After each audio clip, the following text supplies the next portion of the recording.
उत्तराखंड के उत्तरकाशी की शिलक्यारा टनल में 11 दिन से फंसे 41 मजदूरों के बाहर निकलने की उम्मीद नजर आने लगी है। अमेरिकी ऑगर मशीन आधे से ज्यादा दूरी तक 800 mm का पाइप ड्रिल कर चुकी है।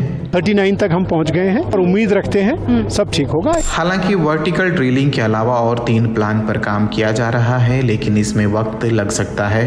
दूसरे साइड से भी, बारकोट साइड से भी हम हॉरिजॉन्टल ड्रिलिंग कर रहे हैं। 12 नवंबर 2023 को जब देश रोशनी का पर्व दिवाली मनाने की तैयारी कर रहा था, उसी दिन सुबह 41 मजदूरों की जिंदगी में अंधेरा छा गया। टनल के एंट्री पॉइंट से 200 मीटर अंदर 60 मीटर तक मिट्टी धंस गई। नाइट शिफ्ट में काम कर रहे ये मजदूर अपनी शिफ्ट खत्म ही करने वाले थे कि सुरंग धंसने से अंदर ही फंस गए। जो मजदूर अंदर फंसे हैं उनमें झारखंड के 15, उत्तर प्रदेश के 8, ओडिशा और बिहार के 5, वेस्ट बंगाल के 3, उत्तराखंड और असम से 2 और 1 हिमाचल प्रदेश के रहने वाले हैं। इस तरह की सुरंगों में काम करने वाले लोगों को 2 श्रेणियों में बांटा जा सकता है। कुशल श्रमिक जो पंप ऑपरेटर्स या ड्रिलर्स होते हैं, उनकी सैलरी 24,000 रुपए महीना होती है। वहीं अकुशल श्रमिक जैसे मजदूर या सहायक 18,000 रुपए पाते हैं। इन्हें 7 दिन 12 घंटे काम करना पड़ता है। वे महीने में 2 दिन की छुट्टी ले सकते हैं। जिस सुरंग में ये 41 मजदूर फंसे हैं वो 4 धाम हाईवे प्रोजेक्ट का हिस्सा है। सुप्रीम कोर्ट ने इस परियोजना पर फिर से विचार करने के लिए पर्यावरणविदों की एक समिति नियुक्त की थी।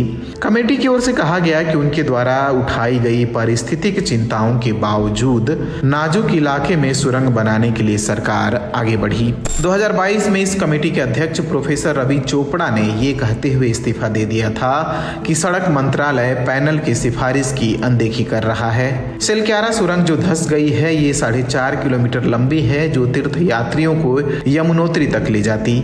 इस सुरंग का निर्माण नवयुग इंजीनियरिंग कंपनी लिमिटेड कर रही है। ये वही कंपनी है जिसने ढोला सदिया पुल बनाया था, जो भारत में पानी पर बना सबसे लंबा पुल है, जो असम और अरुणाचल प्रदेश को जोड़ता है। 12 नवंबर के बाद से ही इन मजदूरों को सुरक्षित निकालने के लिए रेस्क्यू ऑपरेशन चल रहा है। इस दौरान मजदूरों को ऑक्सीजन, विटामिन और खाने की कुछ चीजें पहुंचाई जाती रहीं। हादसे के 3 दिन बाद पीएमओ यानी प्रधानमंत्री कार्यालय ने हस्तक्षेप किया और दिल्ली से ड्रिलिंग के लिए कुछ मशीनें मंगाई गईं। 19 नवंबर 2023 को केंद्रीय मंत्री नितिन गडकरी और उत्तराखंड के मुख्यमंत्री पुष्कर धामी ने रेस्क्यू ऑपरेशन का जायजा लिया। इसके अगले दिन इंटरनेशनल टनलिंग एक्सपर्ट अर्नल्ड डिस्क ने सर्वे किया और वर्टिकल ड्रिलिंग के लिए 2 स्पॉट फाइनल किए। 21 नवंबर को एंडोस्कोपी के जरिए कैमरा अंदर भेजा गया और फंसे हुए मजदूरों की तस्वीर पहली बार सामने आई। वहीं 6 इंच पाइप के जरिए मजदूरों तक ठोस खाना पहुंचाने में सफलता मिली। केंद्र सरकार की ओर से 3 रेस्क्यू प्लान बताए गए हैं। पहला,